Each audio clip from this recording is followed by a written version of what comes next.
लोकप्रिय सांसद श्री प्रवीण पटेल जी, भारतीय जनता पार्टी की जिला की अध्यक्ष श्रीमती कविता पटेल जी, हमारे माननीय विधायकगण श्री गुरु प्रसाद मौर्य जी, पूर्व मंत्री और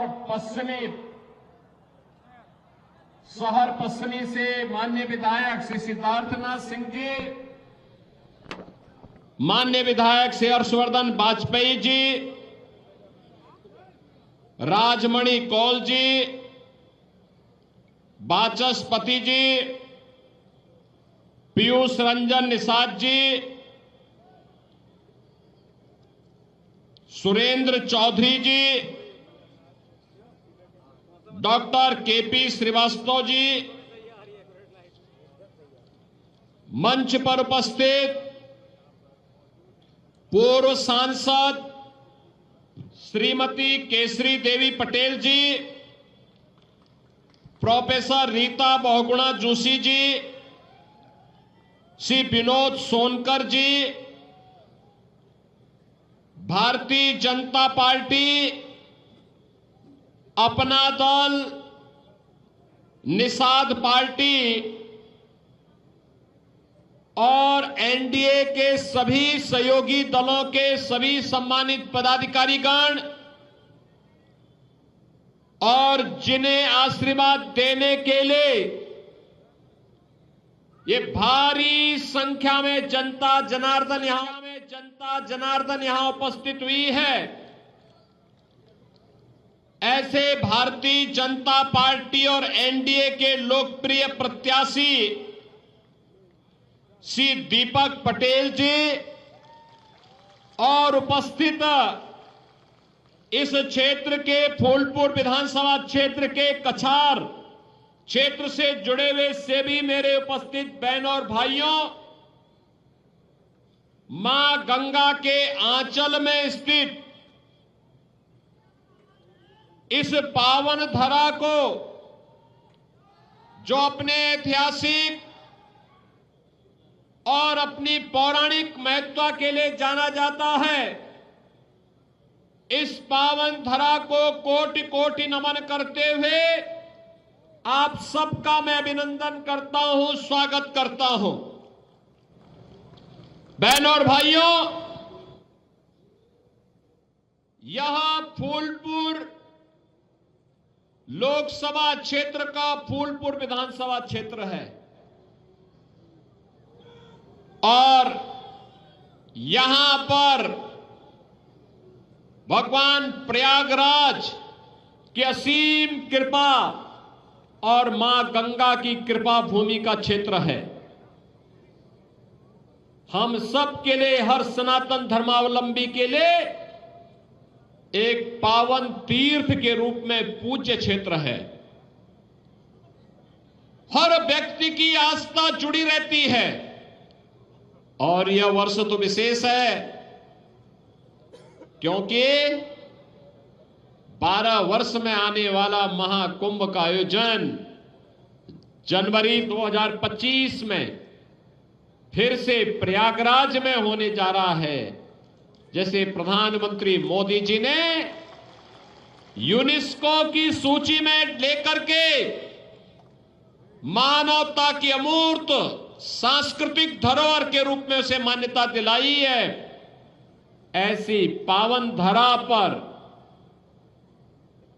प्रयागराज महाकुंभ 2025 के ठीक पहले फूलपुर विधानसभा क्षेत्र का ये उपचुनाव आप सबसे अपील करने के लिए आज मुझे यहां लेकर के आई है। बहनों और भाइयों, आपने देखा होगा 10 वर्ष में भारत की तस्वीर और तकदीर बदली है। 7.5 वर्ष में उत्तर प्रदेश की तस्वीर और तकदीर बदलने के लिए बिना रुके, बिना झुके, बिना डिगे, बिना हटे ये डबल इंजन की सरकार कार्य की है। और अगर उत्तर प्रदेश का कायाकल्प हुआ है तो प्रयागराज भी उससे अछूता नहीं रहा। प्रयागराज में भी परिवर्तन देखने को मिला है। बहनों और भाइयों, याद करिए, कभी ये क्षेत्र, कभी उत्तर प्रदेश अराजकता और दंगों के लिए जाना जाता था, गुंडागिर्दी के लिए जाना जाता था, पहचान का संकट था। युवाओं के सामने, नौजवानों के सामने बेटी और बहन की इज्जत सुरक्षित नहीं थी। किसान आत्महत्या करने के लिए मजबूर होता था। व्यापारी असुरक्षित महसूस करता था। नौजवानों को नौकरी नहीं मिलती थी। नौकरी पहले ही नीलाम हो जाती थी। किसान शासन की किसी सुविधा का लाभ नहीं प्राप्त करता था। गरीब को राशन नहीं मिलता था। आप सोचिए, 10 वर्ष के अंदर मोदी जी ने देश के अंदर जो परिवर्तन करके दिखाया है, पिछले 7.5 वर्ष से उत्तर प्रदेश की जनता जनार्दन को भी इन योजनाओं का लाभ मिलना प्रारंभ हुआ। देश के अंदर 4 करोड़ गरीबों के मकान बने और अकेले उत्तर प्रदेश के अंदर 56 लाख गरीबों के एक मकान बन गए। देश के अंदर 12 करोड़ गरीबों के घर में एक शौचालय बना, तो उत्तर प्रदेश के अंदर 2 करोड़ 62 लाख गरीबों के घर में भी एक शौचालय बना। देश के अंदर 10 करोड़ गरीबों के घर में रसोई गैस का एक फ्री में कनेक्शन उपलब्ध आया। उत्तर प्रदेश में 1 करोड़ 86 लाख गरीबों को फ्री में रसोई गैस का कनेक्शन मिला और होली और दीपावली को फ्री में भरा हुआ सिलेंडर भी उन्हें मुफ्त में उपलब्ध हो रहा है। देश के अंदर 80 करोड़ लोग फ्री में राशन की सुविधा का लाभ प्राप्त कर रहे हैं। तो उत्तर प्रदेश में, बहनों और भाइयों, उत्तर प्रदेश में 15 करोड़ लोगों को इस सुविधा का लाभ प्रदान किया जा रहा है। इससे पहले ये पैसा कहां चला जाता था? इससे पहले पैसा कहां जाता था? स्वाभाविक रूप से सेफई घराने के पास चला जाता था। उनके जो कारिंदे थे उनके पास चला जाता था। ये पीडीए नहीं, ये प्रोडक्शन हाउस है दंगाइयों और अपराधियों का। इन लोगों ने, याद करिए, उत्तर प्रदेश का कोई ऐसा अपराधी नहीं, कोई ऐसा माफिया नहीं जो समाजवादी पार्टी का शागिर्द न हो। याद करिए, प्रयागराज का अतीक अहमद राव, गाजीपुर का मुख्तार अंसारी रहा हो, अंबेडकर नगर का खान मुबारक रहा हो, ये सभी के सभी समाजवादी पार्टी के प्रोडक्शन हाउस की ही उपस्थिति, बिजनेस पार्टनर थे। लोग एक साथ अपराध के लिए बिजनेस करते थे। ये समाजवादी पार्टी व समाजवादी पार्टी नहीं जिसके नाम पे भ्रम में डालते हैं। बहनों और भाइयों, समाजवादी आंदोलन देश की आजादी के बाद देश के अंदर प्रारंभ हुआ था मूल्यों के लिए, आदर्शों के लिए। जयप्रकाश नारायण, डॉक्टर राम मनोहर लोहिया, आचार्य नरेंद्र देव, चंद्रशेखर जी, जनेश्वर मिश्रा जी, मोहन सिंह जी जैसे स्वनाम धन्य सोशलिस्ट और समाजवादी इस आंदोलन के साथ जुड़े थे, जिन्होंने लोकतंत्र के लिए काम किया, राजनीति की शुचिता के लिए आजीवन लड़ते रहे। ये आज की समाजवादी पार्टी तो माफिया और अपराधियों का जमावड़ा भर रह गया है। और इसीलिए तो प्रदेश के अंदर एक नारा निकल पड़ा है, देख सपाई बिटिया घबराई। देख सपाई बिटिया घबराई। यही तो अयोध्या में हुआ, यही कन्नौज में हुआ, यही लखनऊ में हुआ, यही हरदोई में इन लोगों ने किया।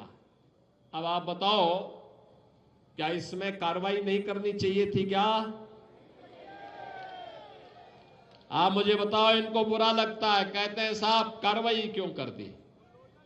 हमने कभी इन अपराधियों को और इन माफियाओं के खिलाफ कार्रवाई नहीं करेंगे तो क्या करेंगे? बहन और भाइयों, ये वही माफिया और अपराधी हैं जो एक और 2006 में 2 विधायकों की निर्मम हत्या हुई थी। याद करिए, गाजीपुर में श्री कृष्णानंद राय की हत्या हुई थी। कृष्णानंद राय के साथ 7 लोग मारे गए थे और में एक रमेश पटेल भी थे, एक रमेश यादव भी थे। ऐसे ही 7 लोग थे। निर्मम हत्या गोलियों से भून करके समाजवादी पार्टी के संरक्षण में पनपने वाले उस माफिया के सारे पर उसके संरक्षण में यह हत्या हुई थी, जिसके मरने पर मरसिया पढ़ने के लिए समाजवादी पार्टी का मुखिया जाता है। बहनों और भाइयों, याद करिए, राजू पाल की हत्या करने वाला कौन माफिया था? ये राजू पाल की हत्या करने वाला व्यक्ति इसी समाजवादी पार्टी के शागिर्द बनकर के प्रयागराज को बदनाम करता था।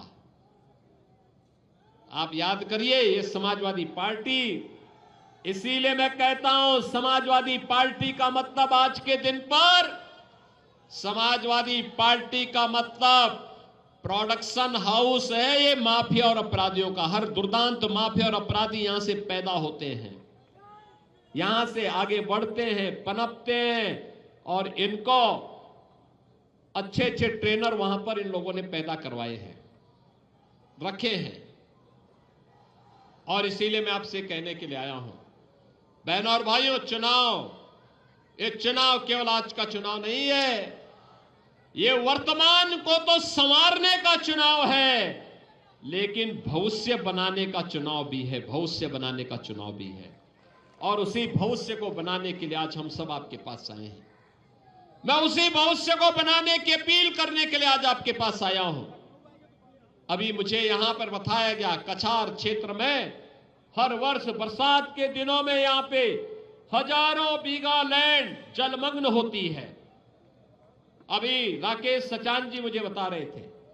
बहनों और भाइयों, राकेश सचान जी ने बता दी है तो मान के चलिए आपकी समस्या का समाधान हो गया है।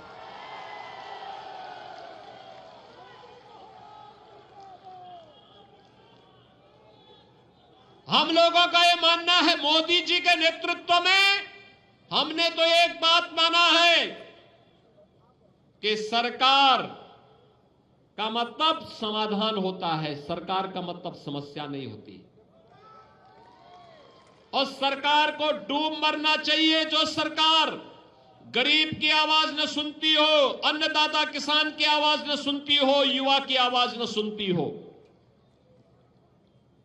सरकार का मतलब समस्या के सामने लाचार होना नहीं, सरकार का मतलब होता है समस्या को चुनौती के रूप में स्वीकार करके उसको हमेशा के लिए उखाड़ फेंको, समाधान का रास्ता निकालो।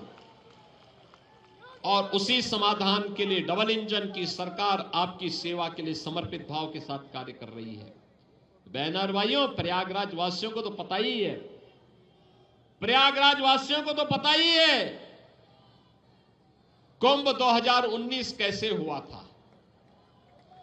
13 और 7 में भी कुंभ हुए थे, तब की दुर्व्यवस्था, तब की अराजकता किसी से छुपी हुई नहीं थी। और 2019 में प्रयागराज कुंभ क्या भव्य था, क्या दिव्य था। भव्यता, दिव्यता, सुरक्षा, सुव्यवस्था और स्वच्छता का जो मानक गढ़ा था प्रयागराज कुंभ, ये डबल इंजन सरकार की सोच है।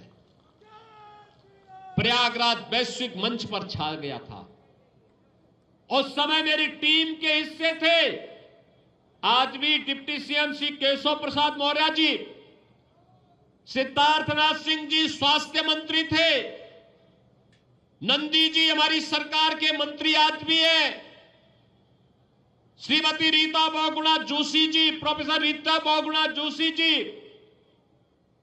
सांसद के रूप में श्रीमती केसरी देवी पटेल जी, ये सभी लोग हमारे विधायक गणों में हर्षवर्धन वाजपेयी, और ये सभी लोग उस अभियान के साथ जुड़ करके इन्होंने प्रयागराज कुंभ को सफल बनाने के लिए अपनी पूरी ताकत लगाई थी और प्रयागराज कुंभ एक नया मानक गढ़ा था।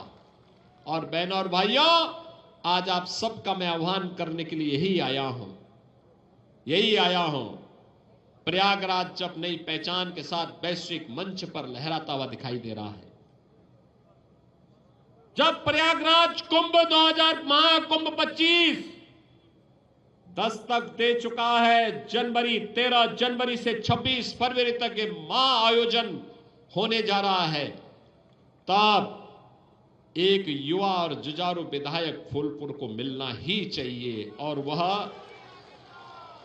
दीपक पटेल के रूप में भारतीय जनता पार्टी, अपना दल निषाद पार्टी, इन लोगों ने आपको दिया है।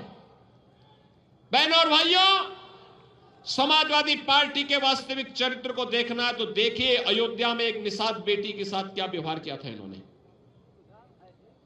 कैसा व्यवहार किया था। कन्नौज में एक बेटी के साथ किस प्रकार का व्यवहार किया था। लखनऊ में एक बेटी के साथ जब भारी बरसात के कारण पूरी सड़कें जलमग्न हो गई थी, उस समय वह अपने परिवार के सदस्य के साथ बाइक से जा रही थी, इन सफाई गुंडों ने गिरा करके दुर्व्यवहार करने का प्रयास किया, और जब हमने कार्रवाई की तो ये सभी सफाई लाल पीले हो रहे थे। मैंने उनको तब कहा था, मैंने कहा लाल पीले मत होइए, याद रखना बेटी और बहन की इज्जत के साथ खिलवाड़ करोगे तो जन्नत में तो जगह नहीं मिलेगी, लेकिन जहन्नुम जरूर पहुंचाने का काम कर देंगे।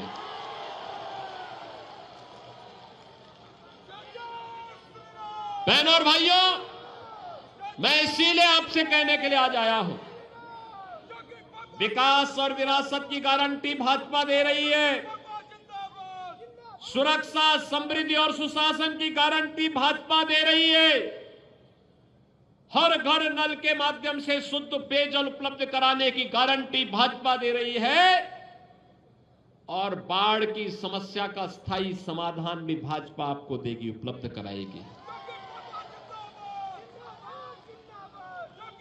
हमारी सरकार तो देश के लिए अपना बलिदान देने वाले उन शहीदों के प्रति भी नतमस्तक है, और हमारी सरकार ने ही निर्णय लिया, कोई जवान सेना में, अर्धसेना में, पुलिस बल में रह करके देश की सीमाओं की रक्षा करते हुए, आंतरिक सुरक्षा का पालन करते हुए अगर शहीद होता है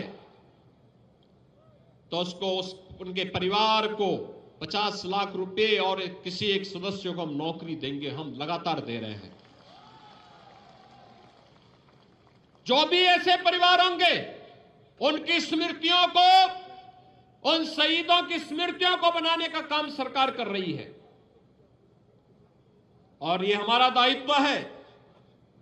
उन जवानों ने देश के लिए अपने आप को बलिदान किया है, उन्हें सम्मान मिलना ही चाहिए, और उसी के लिए आज मैं आपसे कहने के लिए आया हूं, ये केवल हमारे जनप्रतिनिधियों को, हमारे सांसद जी को, हमारे विधायक जी को, इन लोगों को आप अपना प्रस्ताव दीजिए, समाधान का रास्ता भी निकाल लेंगे। समस्या भाजपा के रहने पर समस्या नहीं रहती है, वो समाधान के निष्कर्ष पर पहुंचेगी, और इसी के लिए मैं आज आपके पास आया हूं, आपसे कहने के लिए। बहनों और भाइयों, 20 नवंबर को चुनाव होना है, और 20 नवंबर के इस चुनाव के लिए आप याद करिए, अभी 12 नवंबर को देवोत्थान एकादशी है और 15 नवंबर को कार्तिक पूर्णिमा का स्नान है, गंगा स्नान। भारी संख्या में मां गंगा के अंचल में जाकर के श्रद्धालु स्नान करते हैं। 13 नवंबर को चुनाव जब 20 नवंबर को भारत निर्वाचन आयोग ने किया तो समाजवादी पार्टी इसका भी विरोध की। यानी ये राम मंदिर का भी विरोध करते हैं, ये गंगा स्नान का भी विरोध करते हैं, ये हिंदू अस्मिता के साथ खिलवाड़ करते हैं। बेटी और बहन की इज्जत का इन्हें कोई मतलब नहीं। नौजवानों के भविष्य के साथ ये लोग खिलवाड़ करने वाले लोग हैं। आज हम सरकारी नौकरी नौजवान को दे रहे हैं। आज उत्तर प्रदेश में सुरक्षा का बेहतरीन वातावरण बनने के कारण उत्तर प्रदेश के अंदर निवेश आ रहा है। नौजवान को अपने गांव, अपने जनपद में ही नौकरी भी प्राप्त हो रही है। तो समाजवादी पार्टी को यह अच्छा नहीं लग रहा है। बहनों और भाइयों, सपा हो या बसपा, कांग्रेस हो या फिर इनका इंडी गठबंधन, ये सब एक ही थैले के चट्टे बट्टे हैं। याद रखना, ये लोग राष्ट्रीय अस्मिता के साथ खिलवाड़ करने वाले लोग हैं। ये लोग राष्ट्रीय अस्मिता के साथ खिलवाड़ करने वाले लोग हैं। ये कांग्रेस और समाजवादी पार्टी ने तो बाबा साहब भीमराव अंबेडकर का भी अपमान किया था। याद करिए, इन लोगों ने लौह पुरुष सरदार वल्लभ भाई पटेल का भी सम्मान नहीं किया। ये लोग देश के अंदर आतंकवाद भड़काने का काम कर रहे हैं। अभी हाल ही में आपने देखा होगा, जम्मू कश्मीर विधानसभा ने एक प्रस्ताव पारित किया है, कश्मीर में धारा 370 फिर से बहाल करने का। बहनों और भाइयों, कश्मीर में धारा 370 का मतलब आतंकवाद की वापसी। भारत, नया भारत, मोदी जी के नेतृत्व में इसको कतई स्वीकार करने को तैयार नहीं है। और हमने तय कर लिया है, भारतीय जनता पार्टी ने तय कर लिया है कि धारा 370 एक बार दफन की जा चुकी है, अब दोबारा भारत के अंदर, कश्मीर के अंदर उसको लागू नहीं होने देंगे। एक देश में एक प्रधान, एक विधान और एक निशान, यही चलेगा, यही चलेगा। इस भाव के साथ आज हम कार्य कर रहे हैं। मैं पूछना चाहता हूं इंडी गठबंधन के सपा और कांग्रेस से, मैं पूछना चाहता हूं कि आखिर कश्मीर में धारा 370 लाना ये कांग्रेस की कौन सी मजबूरी है? ये जानते हुए भी कि आतंकवाद की जड़ है, तब भी ये लोग फैलाने का प्रयास कर रहे हैं। तो बहनों और भाइयों, इनके मंसूबे अच्छे नहीं। इससे पहले ये सफल हो, इन्हें बेनकाब किए जाने की आवश्यकता है। और इसीलिए आज आपके बीच हम लोग आए हैं कि बहनों और भाइयों, ये जो चुनाव है, ये चुनाव विकास और विरासत के लिए, सुरक्षा, समृद्धि और सुशासन के लिए एक युवा और जुझारू प्रत्याशी के रूप में से दीपक पटेल को भारतीय जनता पार्टी और एनडीए ने अपना प्रत्याशी बनाकर के आपके बीच उतारा है। आप सबका आशीर्वाद उन्हें प्राप्त होगा, होगा। दोनों हाथ ला करके, थोड़ा खड़ा करके, हाथ खड़ा करके मुझे अपनी जान से बताओ, सभी लोग सहमत हैं? इधर उधर पीछे सड़क के किनारे, घरों के ऊपर जो लोग खड़े हैं, चारों ओर मुझे बताओ, पहले दोनों हाथ ला करके दीपक पटेल को अपना आशीर्वाद देने के लिए आप तैयार हैं? फूलपुर से विधायक चुनाव जिता करके भेजेंगे।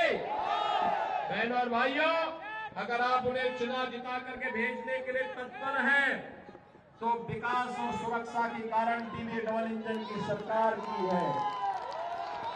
मेरे साथ बोलेंगे फिर दोनों हाथ ला करके, भारत माता की, भारत माता की, भारत माता की जय। जय जय श्री राम।